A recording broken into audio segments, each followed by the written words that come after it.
Hello, hello, everybody. Welcome to the Quest for Truth, Hidden Mysteries TV. I am your host, Corina Pataki, and I have with me my dear friend and co-host, Lisa. Gabron, Lisa, welcome. Thank you for co-hosting with me.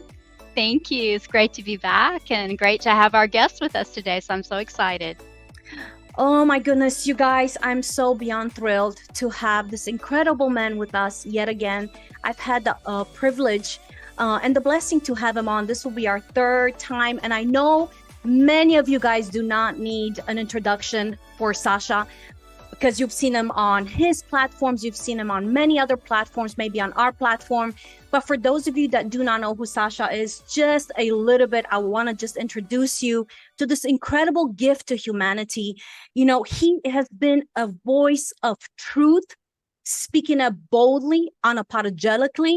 He has been speaking it with a passion and a desire to reveal to us, to whosoever chooses to listen, to reveal the schemes of the puppets at the top and the ones over the puppets, what they have been trying to do to us through many, on many different levels.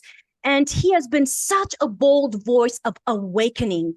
He is a voice for so many victims of sex trafficking and other horrendous things that were done to these beautiful humans through his tribunal that he has set up. He has the Lazarus Initiative. He has so many things. Sasha, welcome. I'm so thrilled to have you with us. You're an amazing gift to humanity. Thank you so much for everything you do. Welcome. Well, thank you, Corina. Lisa, nice to be with both of you. Thank you for the invitation. This is wonderful. Sasha, before we dive into a subject that's dear to my heart, because not only because of the discoveries that have been taking place in Romania, my birth nation, that is connected to probably a key to the genesis of humanity. So before we dive into that subject, I would like to ask you, what is important for the viewers to awaken? What issues is important for the viewers to awaken in this time and this season? Because there's so many things going on around right now. We're dealing with so much on a global scale. Well, the essential piece is not to focus on anything really other than your own relationship with God or your own relationship with truth. Because at the end of the day, we've got 7.8 billion human souls staggering around the surface of the earth, all variously trying to find their way home. And that's the fact of the matter.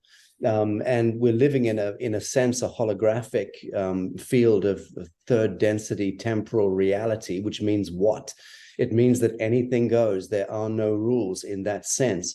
Each of us have to be our own moral arbiter and to define our own spiritual integrity in order to navigate that way home. So I would say that the danger is for us to get too caught up in the images that we see on the screen of life, remembering at all times that it is bad dreaming that eventuates into a dystopian reality. So war, disease, and poverty, which are the three things which describe our civilizational model, those things emerge through a foundational lack of relationship with self, which is to say, with our own relationship with the divine. And that's the key piece to always remember. I don't want to start hurling bricks at Bill Gates or Anthony Fauci or Hillary Clinton or any other of these deviant puppets that have been the proxies for malevolent forces and malevolent agendas. It's not important focusing on the totems or the icons. What's important is to recognize that anything out there that we regard as evil is only there in direct proportion to the degree to which we fail to see the divine in ourselves. And so my message has always been the contrast or the evil that is out there that we like to demonize wouldn't exist if we had a coherent relationship with ourselves. And bad government, the Roman Catholic Church, and all of the malevolent agendas which afflict humanity only emerge because we permission them into manifestation. and it is a lack of relationship with ourselves individually and collectively. Don't forget, the most powerful force in the temporal universe is the actualized human being, and the fellowship of man that is supposed to catalyze. The problem is we believe the bad images, and we then project those bad images out, and bad dreaming manifests an eternal cycle that the ancients called Ouroboros, the snake that devours its own tail. And that's the infinity loop of the binary universe, the duality paradigm, which is the checkerboard of the kingdom of the devil. We get trapped on it, and we keep thinking to ourselves, well, that didn't work out, so I'll jump onto the white square. That doesn't work out, you jump onto the black square. And this is how it fractates into our socioeconomic and socio-political reality. So we have a binarized rationale that emerges in politics with the two-party systems of Democrats and Republicans. And we all know at a given point that they're all horses owned by the same stable. So you need to withdraw your God-given attention, time, motion from playing on that dialectic checkerboard of the kingdom of the devil, and recognize that how you project your ideas into the world and move forward in pure truth is what will ultimately define patterns of perfection. But following the lead of what's being said on the television screen or the billboards or the TikTok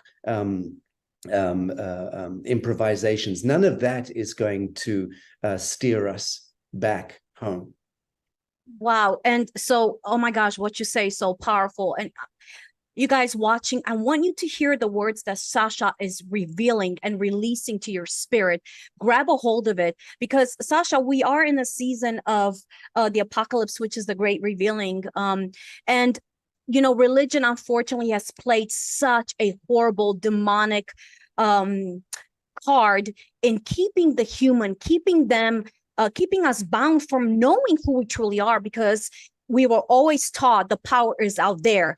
You're nothing, you're weak, you don't have the ability. You need to go out there, you need to reach out, you need to bow on your knee, because the only way to reach up to the Father, to God, to Yeshua, is by bowing down on your knee. And this has been a programming that has been binding people in its matrix for generations after generations after generations. So Sasha, how do you suggest people get out of this program? Because, you know, a lot of Christians are waking up, but there's still a lot more that are afraid. There's so much fear. What do you recommend? You get out of it by getting out of it. You do something by doing it, and not by theorizing or speaking about it. So there's a given point where you need to recognize the huge distinction between consciousness and consciousness in action. Consciousness in action is everything, and consciousness in and of itself is an ocean of nothingness. So we need to learn that distinction for ourselves. But what you've just spoken to can be summarized very simply as the intervention of the third party. So I know that sounds a bit wordy, but bear with me here. Intervention of the third party is where the Catholic Church, for instance, and government, for instance, and the banker, for instance, stepped in and separated us from our higher calling. So religion became a sequence or a series of generational priesthoods that were the ones standing between us and our God. Now, the true Christians were the Cathars, the Essenes of old, and they understood that it was a quantum phenomenon, that spirit is a quantum phenomenon. Along came the Roman Catholic Church, actually the Romans at that time, in the Council of Nicaea in 325 AD. And what they did was they weaponized that, murdered all the Cathars and the Essenes, and essentially weaponized Christianity, created the church as the intermediary. intervention of the third party became the Catholic Church, which led to 1066 Doomsday, that led to the tabulation and registration of all land, all human souls through the church bans and the tithes and the taxes that then started to emerge. The taxations that the church issued eventuated into this thing called government. Govern, control, meant mind. And the mind control technology became completely locked and loaded once the Vatican franchised its evil and the Roman Empire franchised its evil to London, to Londinium, and established the city of London. And that was where the securitizing and the monetizing essentially of all land and all human souls became a technology. It became an industry.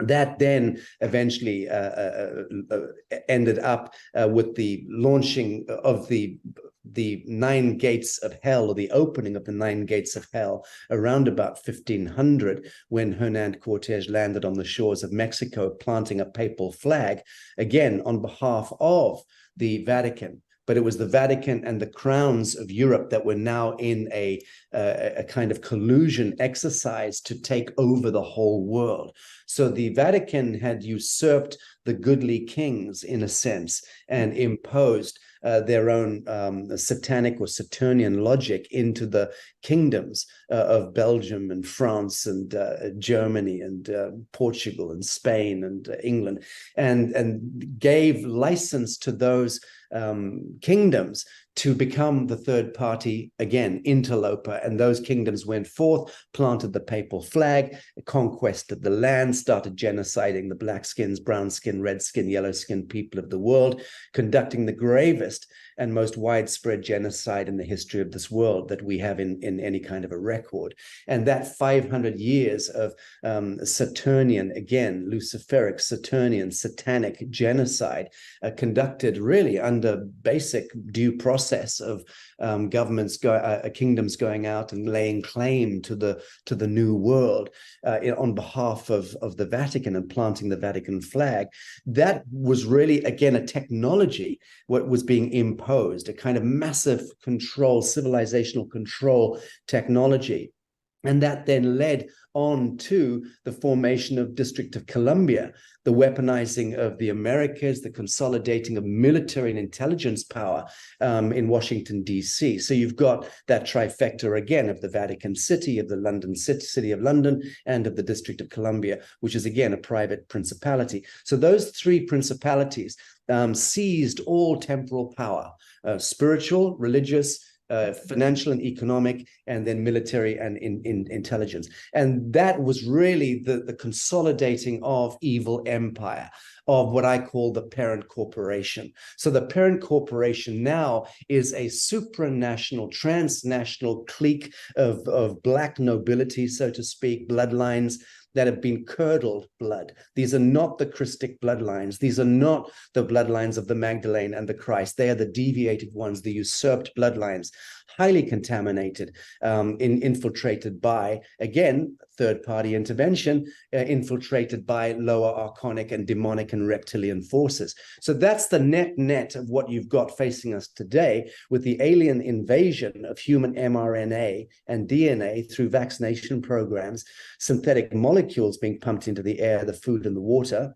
And that's before we even address the mutation of our spirit, our mental body, our moral fiber through twisted and distorted Fabianist agendas running through academia and running through mainstream media, which is the mind control element. So in that sense, we perfectly allowed the sacrifice of innocence of those 500 years of the 9 gates of hell, which closed in the 16th of August, 1987, incidentally. So the good news is that the 9 gates of hell closed, and since 1987, August 16th, we've been on a very fast run toward our ascension spiral. So we're out of the thrall of the real beast of the land and beast of the sea, in speaking in terms of biblical prophecy. And in that sense, the the demon is now intervening into our blood, into our cells, into our DNA. That's why the last 100 years essentially has been the weaponizing of medical science and of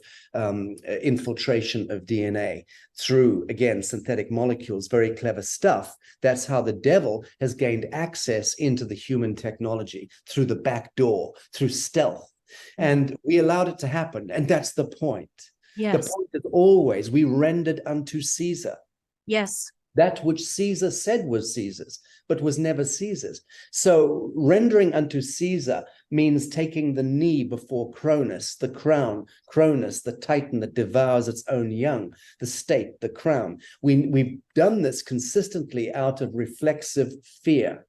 Civilizationally, culturally, we have constantly fallen victim to the idea that when something or someone stands over us and threatens us, that we are subject to its jurisdiction and we must take the knee. And that is a complete wrong idea. The fact of the matter is that every single human being is built, hardwired with the kingdom of God, written in to the cellular memory. We have the power of the alpha and the omega. We have the power of plasma projection, of activating Merkaba, of time travel, of hyperdimensional reality. We can manifest things instantaneously. If we were projecting our plasma, our God-given kundalini and life force in the cohered way, we would be able to manifest reality instantly. That is so-called fifth density living. And we know that we've got that capacity, which is why we're always driven towards it and we're pulled towards it. And we use, again, third-party intervention principles called hope, trust, and faith. No, this is part of the defilement of religiosity. We should not be hopeful. We should not be having trust and faith beyond a certain point. These things are also third-party intervention ideas. Wow. And they stop us from truly nesting into coherence with our divine capability, which is to eradicate all the contrast in our field of expression and to anchor patterns of perfection into this world instantly. That's what happens when we move into the vertical ascension event, which by the grace of God, we will all experience in our lifetimes. Wow, it's so amazing, Sasha. And as you were talking, just the realization for me looking back all the way to what we've been taught through the Bible. So you did an amazing interview with Elena Denan. Amazing. And I loved it.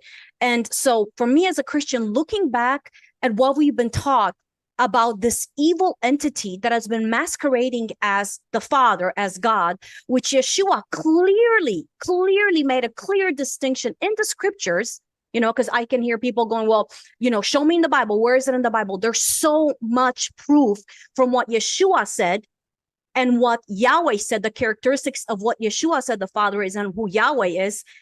But if you look at that, Sasha, and I know you've seen it and you know this, it's so clearly visible how we've been programmed, because here is a deity that we've been told from the beginning that it's God, that it's love, but yet what he requires is fear and obeying. If you fear and obey me, then I will do this, and the other. If you don't, then I'm going to curse you. I'm going to curse you here. I'm going to curse you there. So there has been such a programming and infiltration of that deity's, I could say even DNA, because, you know, there's a lot of things coming out, Sasha. I don't know if you have seen this, but for us in the Christian mystic move, where they have actually been able to pick out the Yod, Hey, Vav, Hey, Yahweh in the human DNA. So I can go into the mathematics of this if you like. I can speak from the Kabbalistic point of view. I can speak from the mystical tradition of the Christic faith and the Christian faith. I can even speak from the premise of Sufism, the mystical traditions of Islam, because they're all one and the same. And this is the foundational principle of unity, fellowship of man, is that religion was always a defilement of fellowship of man. So I'm sorry to offend any reductive Christians, but roundabout now they're becoming the biggest problem we have toward ascension.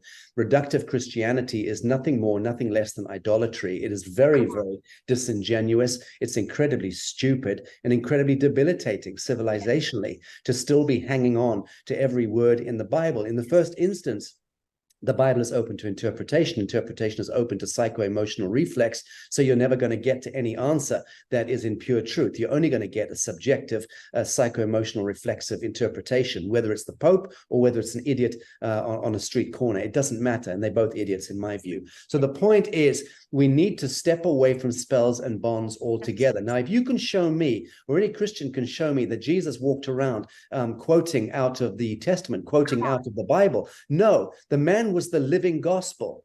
The living gospel, friends, is you and I, the owning that same capacitance that the Master Yeshua insisted was our birthright, that we are the sons and daughters of God. There is no separation. You do not take the knee to God. Yahweh is a reptile floating around in the lower archonic elemental soup. Be very careful. If you are still attributing divinity to the intercessionary principle of God, which is the Jehovah, the Yahweh idea, you're in deep, deep trouble. Yes. And you will be part of the wheel of samsara. You will be sucked back into the rinse cycle of reincarnation, because that's just the way universal law works. If, on the other hand, you wish to move into the transcendent principle of the Christic message, of the Christed mantle, and to assume your true birthright, then you have the right to walk on water. You too can turn water into wine. You too can perform miracles, as we do. Many of us do, and witness them in our own lives. And I just have very little patience nowadays for the reductive Christians. I see them as being, in a sense, a kind of a necessary element in the bifurcation that is taking place globally at the supra kind of civilizational cultural level, where you've got people who are resonating toward fellowship and toward the principle, the living principle of love, of compassion, of empathy, of the activation of that luminescent spirit that we're all born to, and the others who are clinging on to dogma, clinging on to reductivism, and because of their own constriction and fear and lack of capacity to expand, to affirm, to embrace, to love. So those are not Christians. They are a diabolical expression of Christianity, and God love every one of them, but they are lost souls beyond a certain point. I mean, I read, and I'm not exaggerating, I read thousands of letters and comments and feedback coming through my own networks every week, literally thousands. In some days, I read over 1,000. But I certainly read thousands in the course of every week. And this has been ongoing now for many, many years with me. So I'm very blessed in that my own journey has led me to launching certain initiatives and organizations, some of which are connected to frontline, hardline activism, others which are more to do with very, very advanced and vanguard sciences and consciousness and what have you. And I'm conducting conversations with people in all different faiths, all different stations around the world as a constant flow.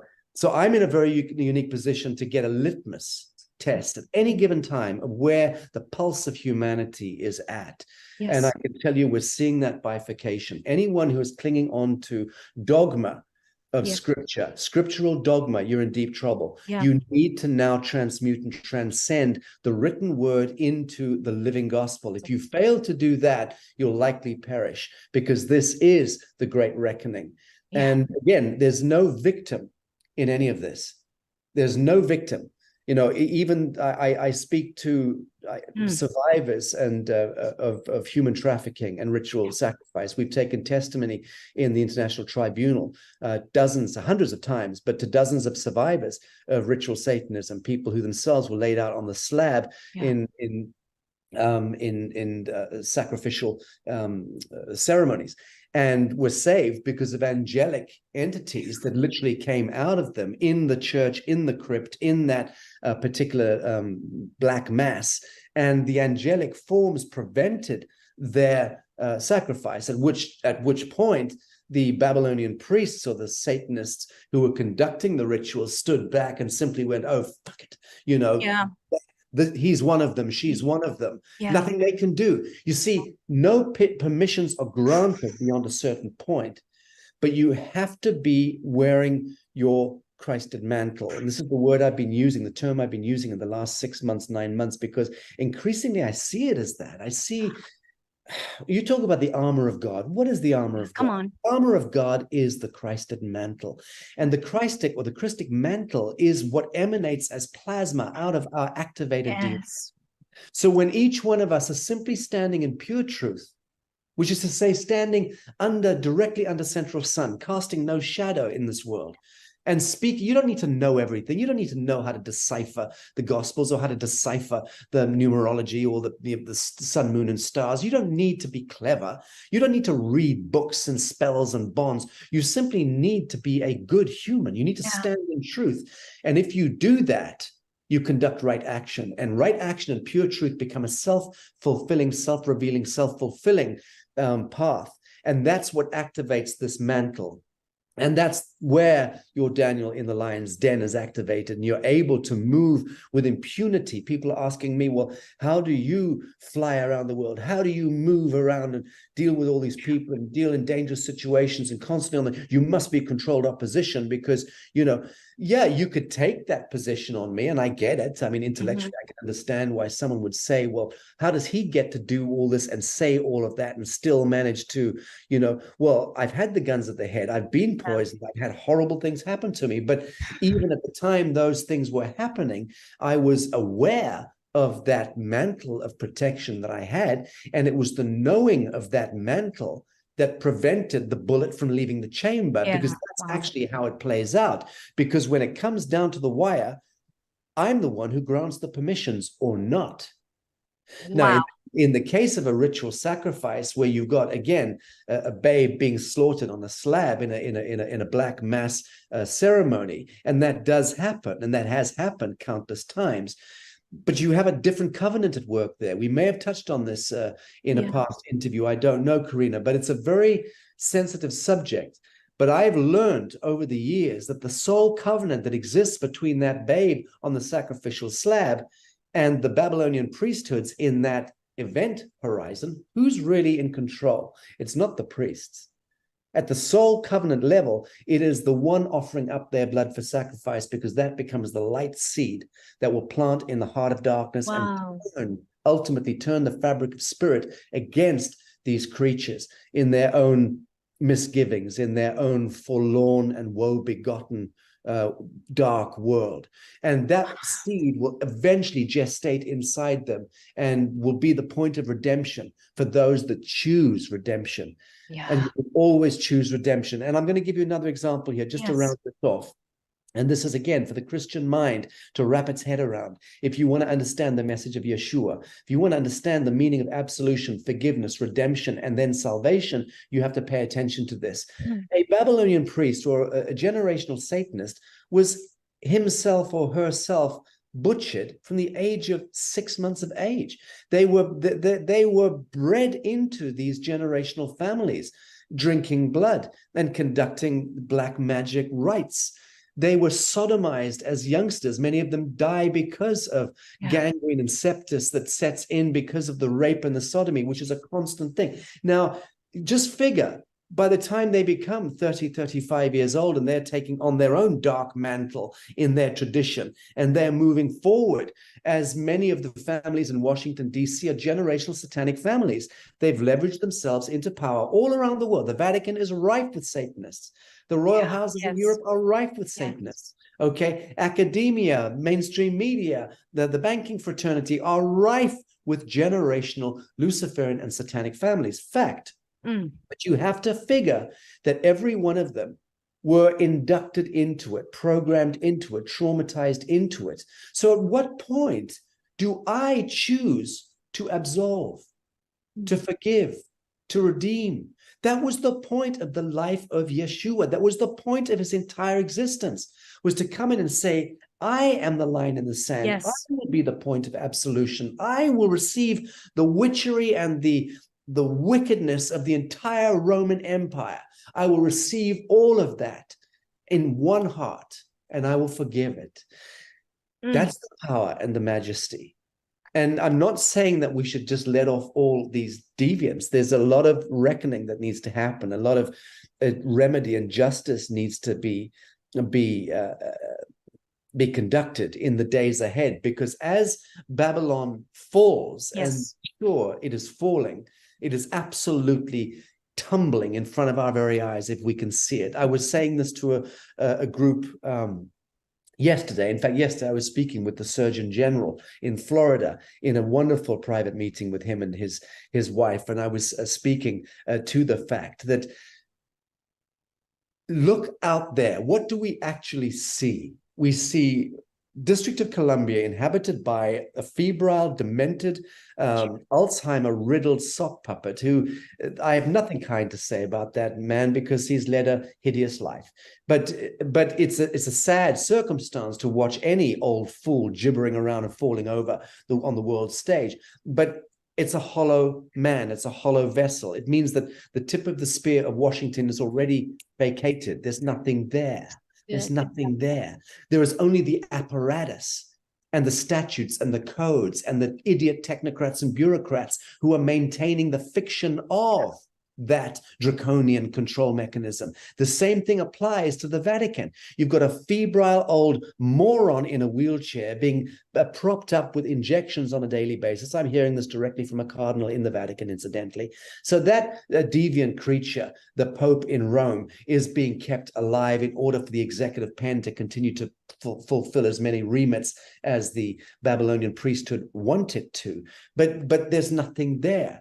Everything's been exposed. The whole world can see the deviant puppet show of the Vatican. The same thing with the crowns of Europe. They are nothing but hollow theatrical productions. So my question yesterday to the Surgeon General was, how real is that apparatus of power of the evil empire when the very top icons are not even there? They're vacated. So we need to now, you and I and your audience need to now recognize that evil empire, the parent corporation, the great diabolical tidal wave of doom out there is only being propped up by your imagination, by the degree to which you fail to own your divinity right here, right now, today. Strike out of that front door and lay claim to this world, as I'm doing on a daily basis. That's the point.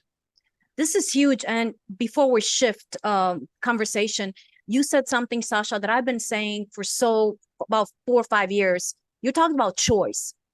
And we have to understand, you guys watching, you have a choice. It's for whosoever chooses.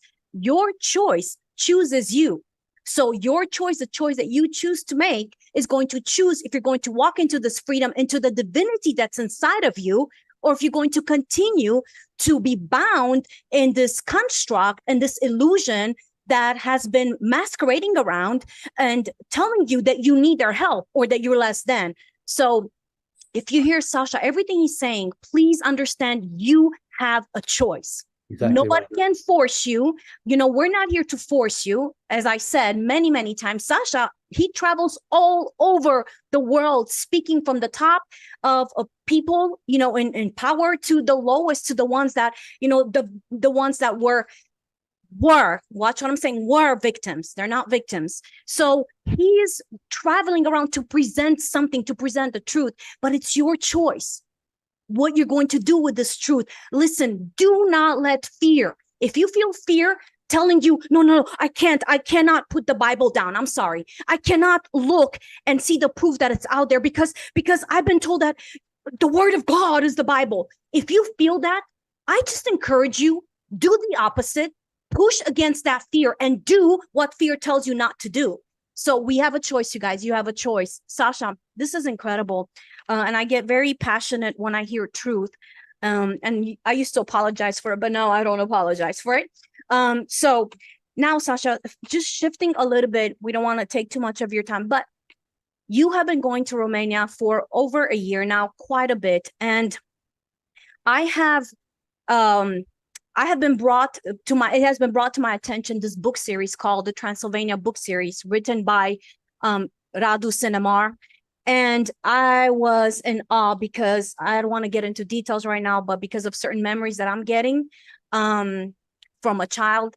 So there have been such discoveries that have taken place in Romania that is connected to humanity, or to a key to us remembering our Genesis. And when I heard you talk about it, I was like, oh my gosh, I need to ask Sasha. So Sasha, please present to our audience, because I know our audience, I have not yet brought the subject up at all. You're the first one that I'm so blessed and honored to have with us, so you can discuss these things. So discuss, why do you feel that you needed to go to Romania, and what do you know about these discoveries?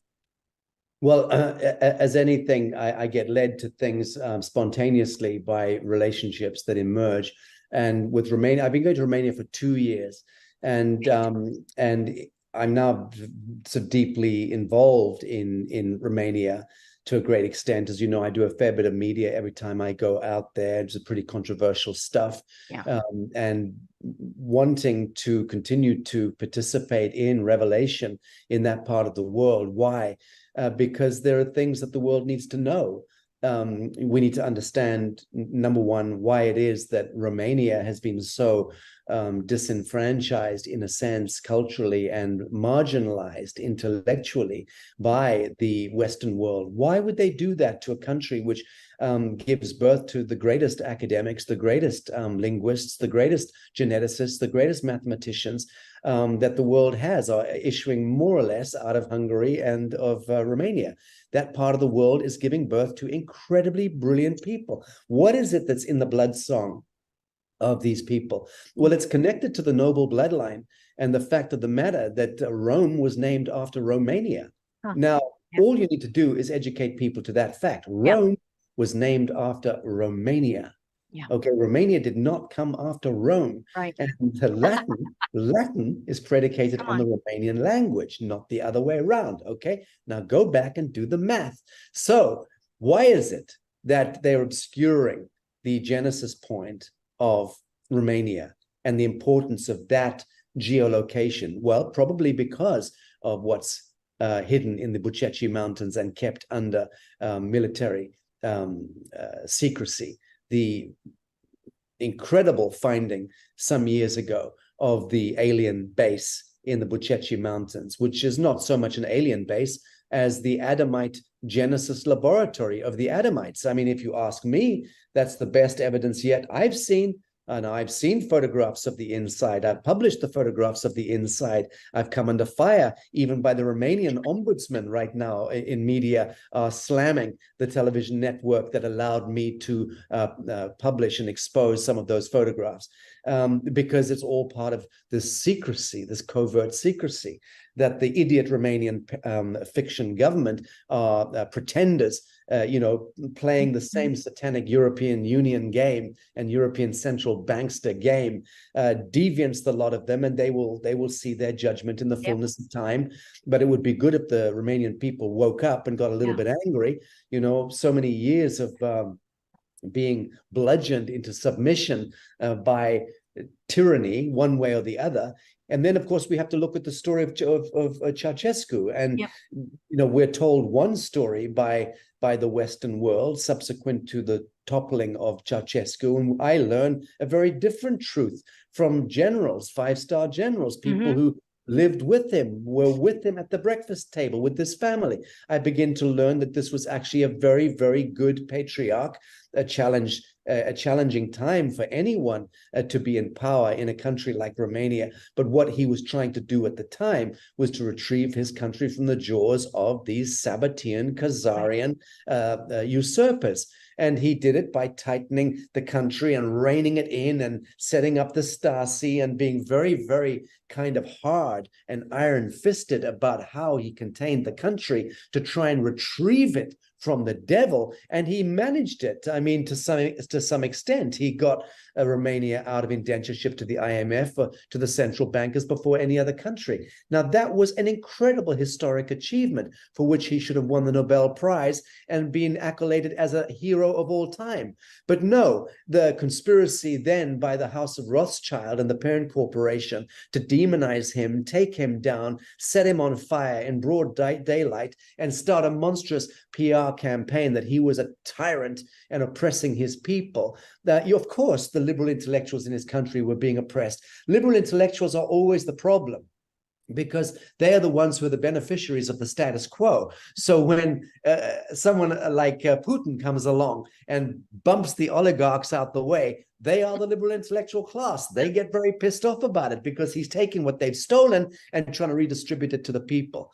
The same thing with Ceausescu. He had to do the same thing to some extent. So what I'm saying is, history has been flipped. The narrative, the political story, the narrative has been flipped. You're always going to find people who tell nightmare stories about being tortured by the Stasi and how they suffered under Ceausescu.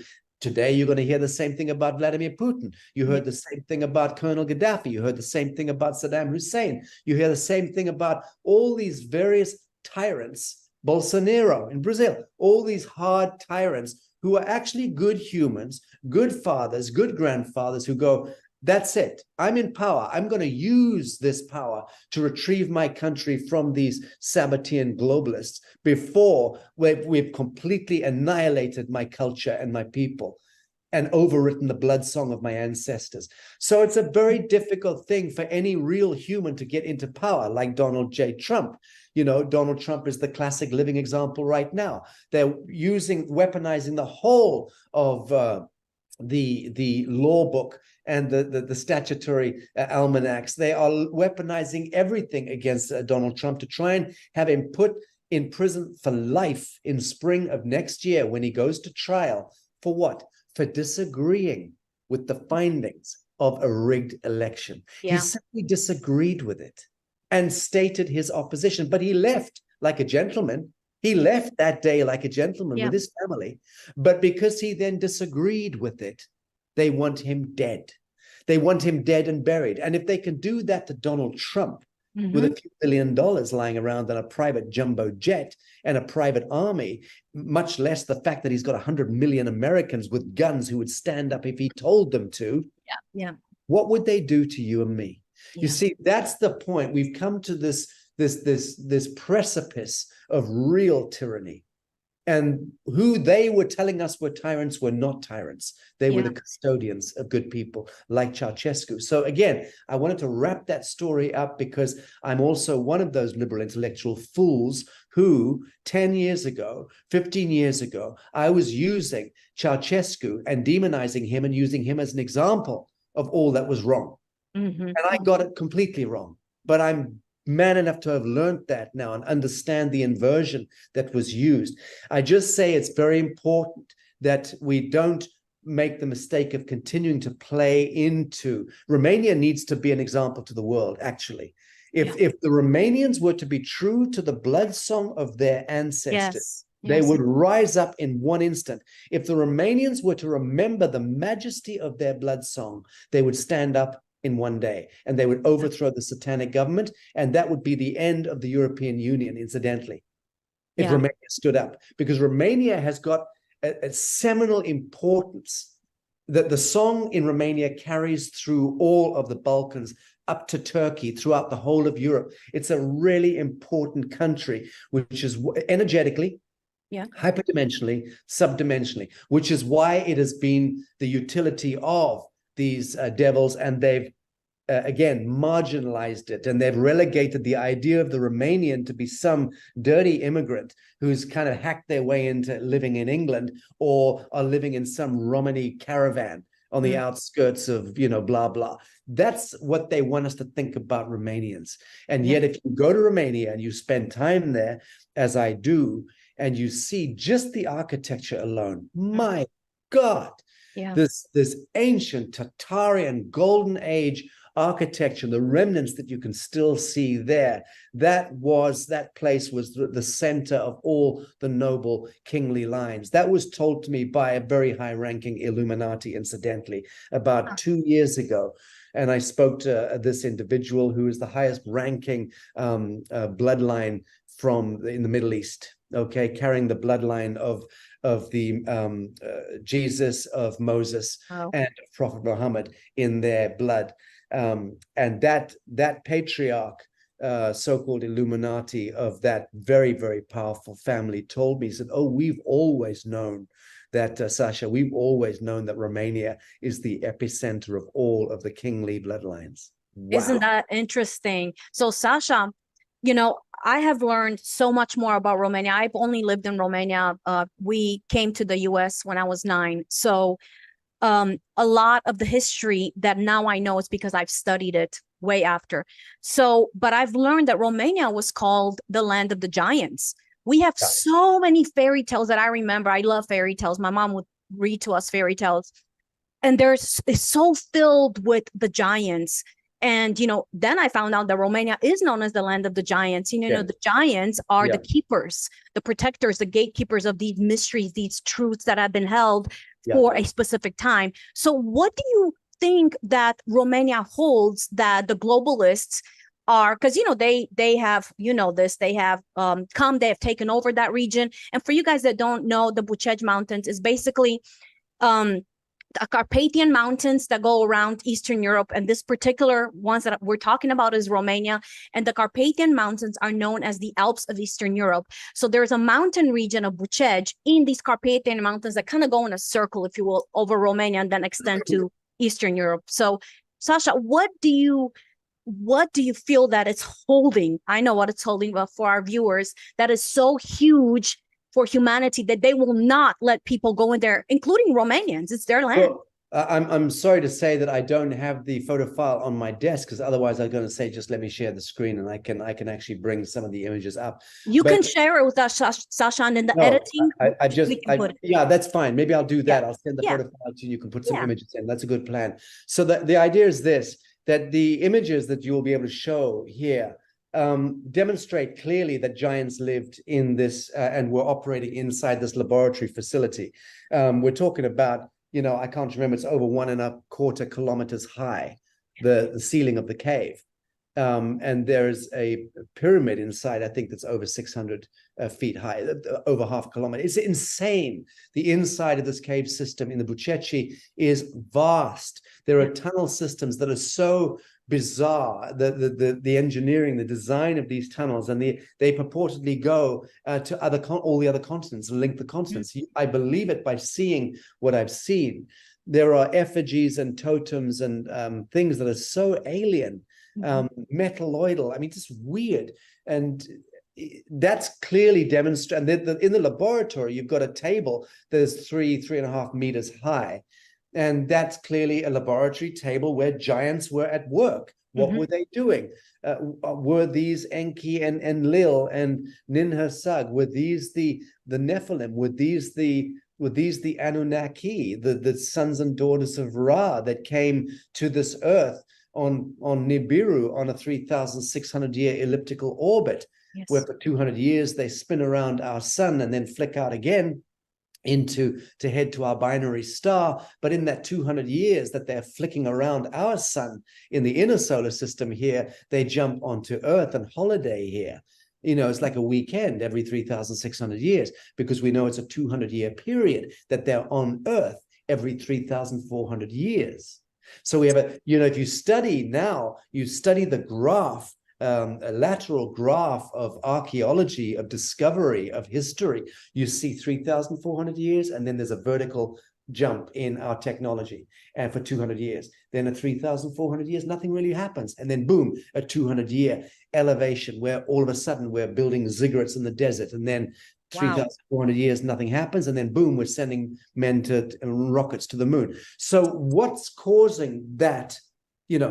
Is it the fact that we've got these Anunnaki, we have these visiting progenitors of the human experiment that are visiting every 3,400 years? The answer is likely to be yes, because that plays out mathematically from what we can forensically, from what we can see. Now, should we be afraid of that? No. Should we delight in it? Yes, we should. Should we now look at the Bible in a different light, light of learning about what the Sumerian tablets teach us? Yes, we should. Should we now be recognizing that the Nephilim did indeed fall to earth and beget sons with the daughters of man? Should we be seeing that was the giants interrelating with and hybridizing with humans? Yes, indeed. We should start to see that. So the whole Darwinist theory is an absolute bullshit. It's a nonsense. So Darwin was an old doddery Freemason. Okay, you can just pull that to the side altogether. I've pretty much proven out with the Lazarus Initiative and what we've been doing in the last couple of years with intense symposiums every month, and hundreds and hundreds and hundreds of hours of intellectual academic panels and discussions and investigations and films. What we've been demonstrating with the Lazarus Initiative, and people should go and check that out with lazarusinitiative.com. But what we've been showing is that these stories exist, and they exist alongside our mystical traditions and our scriptures and our gospels. So it's only when you step back from this dogmatic Christianity, this dogmatic Islamism, this dogmatic Judaism, step back, put down the written word for a moment, and sit back and allow revelation to touch you, to literally come through you, because revelation is written into the vibral atoms of the universe. Revelation is not written into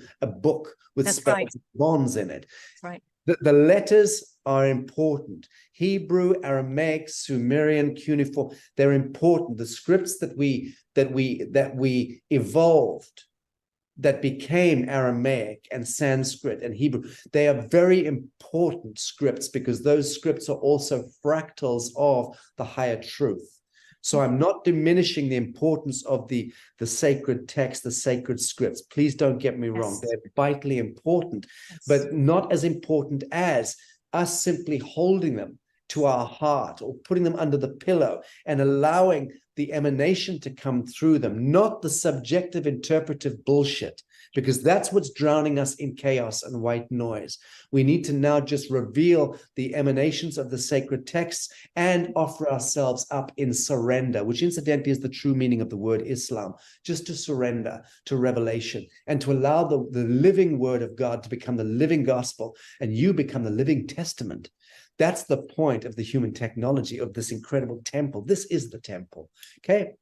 So when we get into that, we're going to start to pick up on what you would generally refer to as the Akashic, the universal mind, the universal field, where everything is torsion, scalar, and fractal based, meaning to say that the entirety of the wisdom of ages, of the Alpha and the Omega, is contained in every single triangulated vector in the universe. So it doesn't matter where you are, we're all connected to the singularity of the Alpha and the Omega.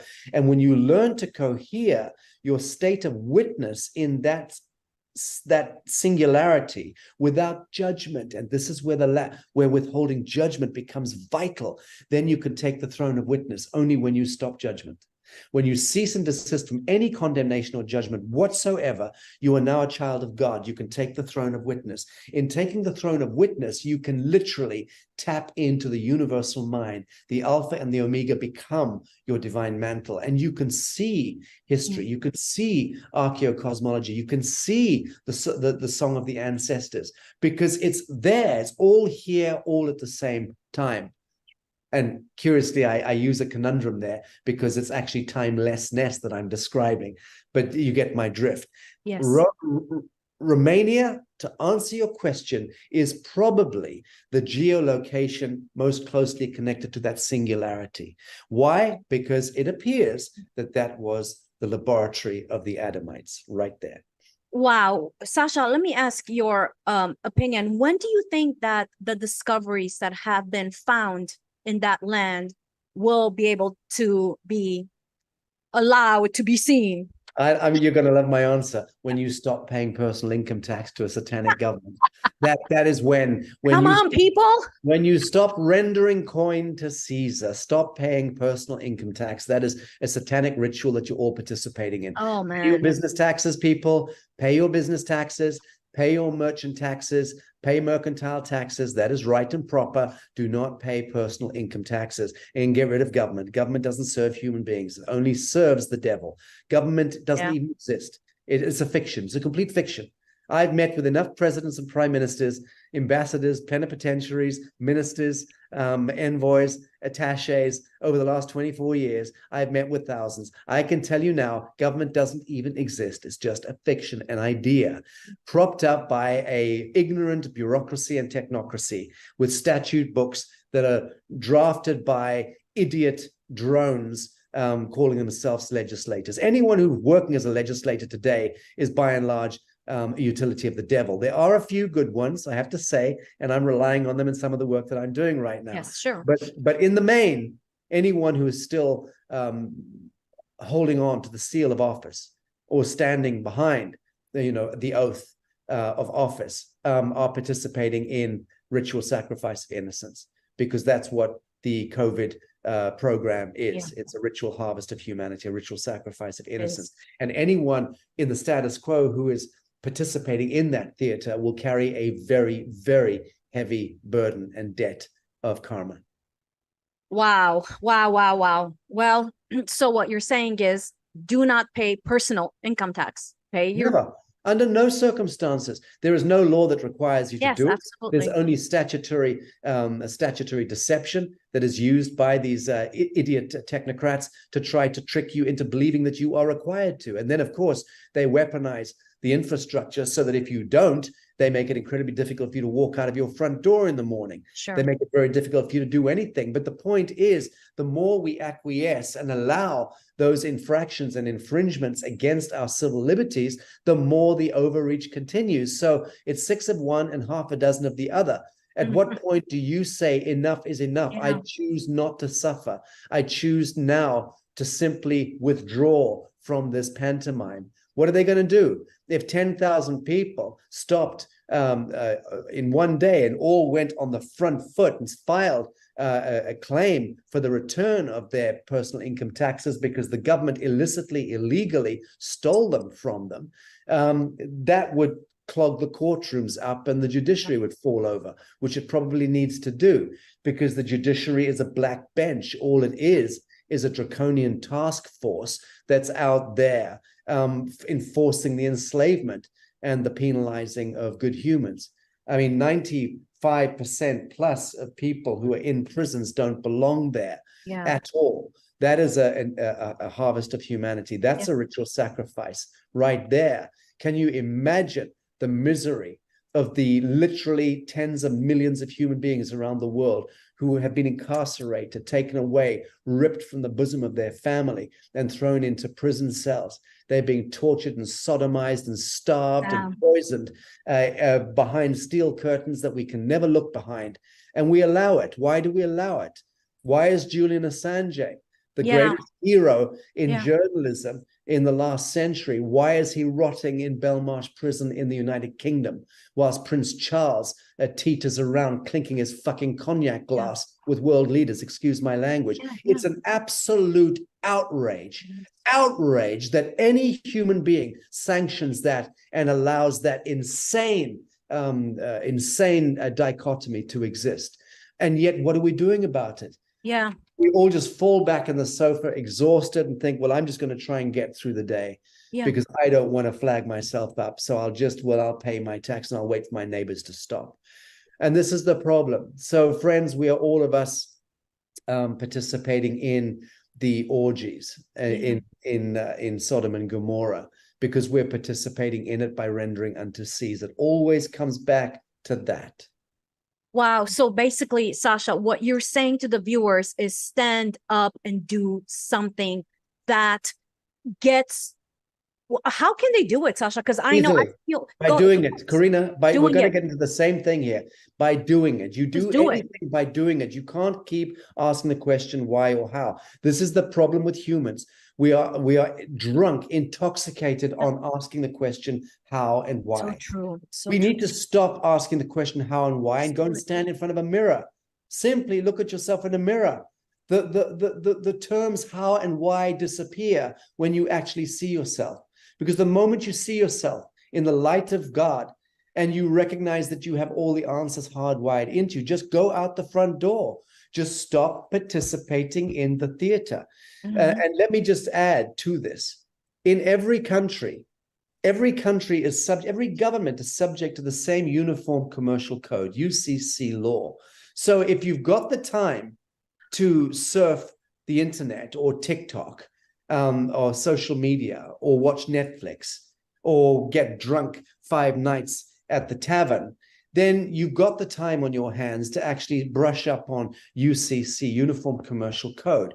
Go online and check it out. Anyone can remove the contract between themselves and the government. It's not that complicated.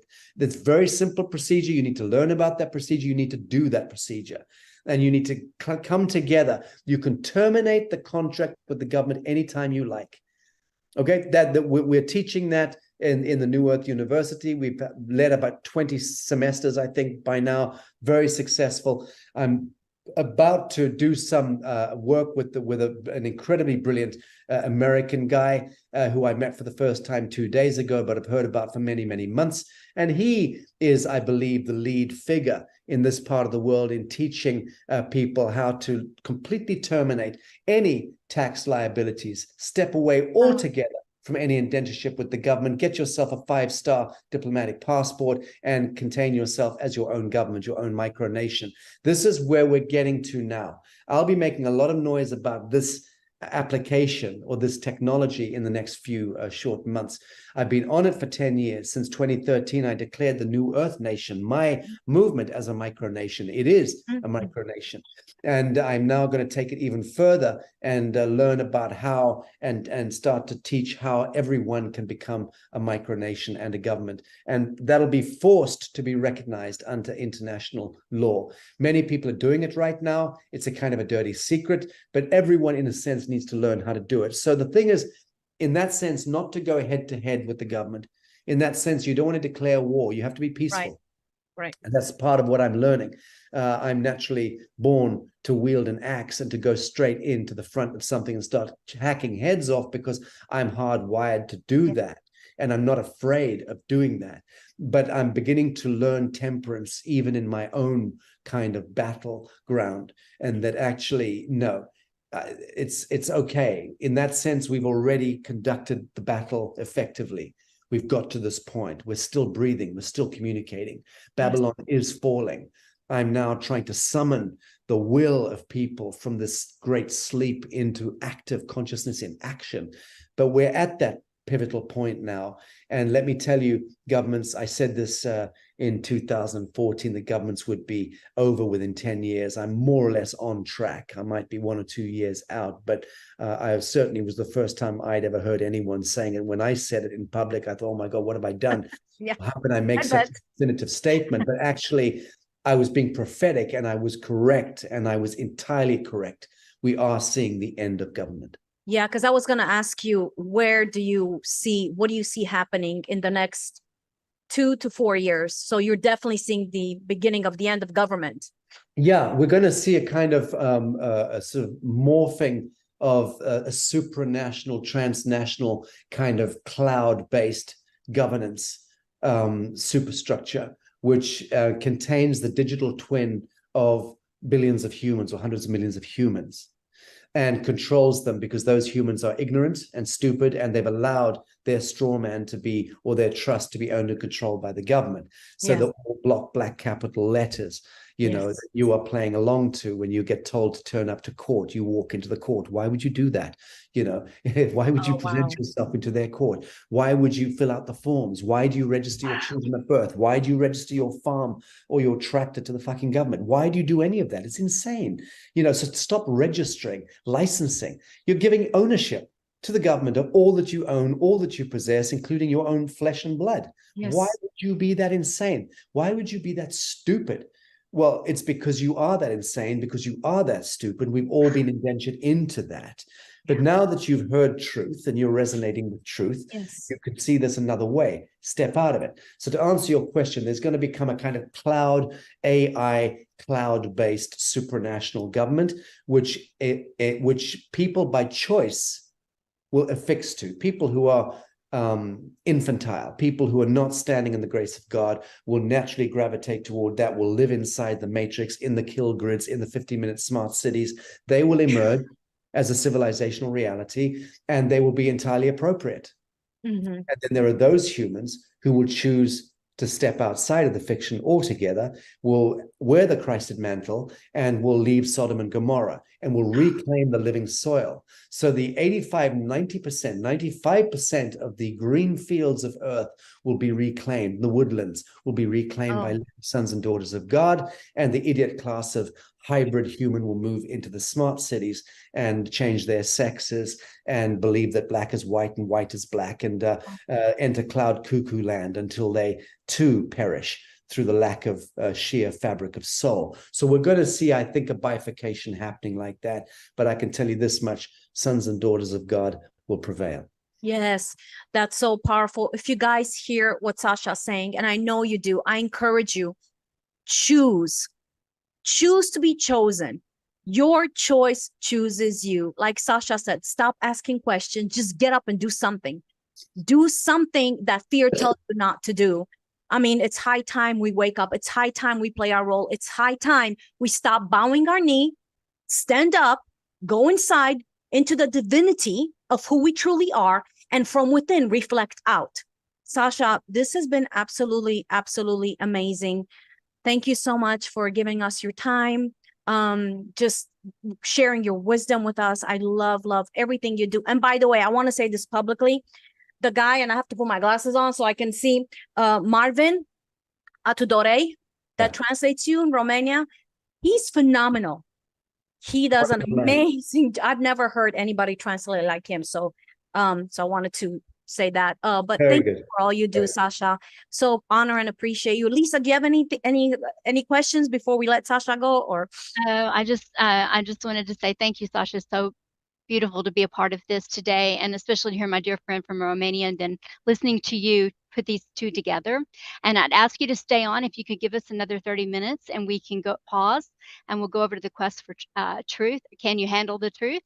Yes, I'll have to leave after that, but that's not a problem. Are you sure? Yeah, and I would say just give me a moment to get a drink, because I've got a kind of flu thing building up. I need to get something quickly. And also, you know, when I'm next in Romania, Corina, it might be a great idea for me to bring my beloved partner Bruno on, and we could maybe even Marvin, we could have a conversation again about Romania. I would love that. I would love that. Thank you, Sasha. Thank you guys for watching. I know you got a lot of food for thought. Use it. Do something with it. Don't just let it go in one ear and out the other ear and sit down on the sofa. Like Sasha said, do something. We love you guys. We hope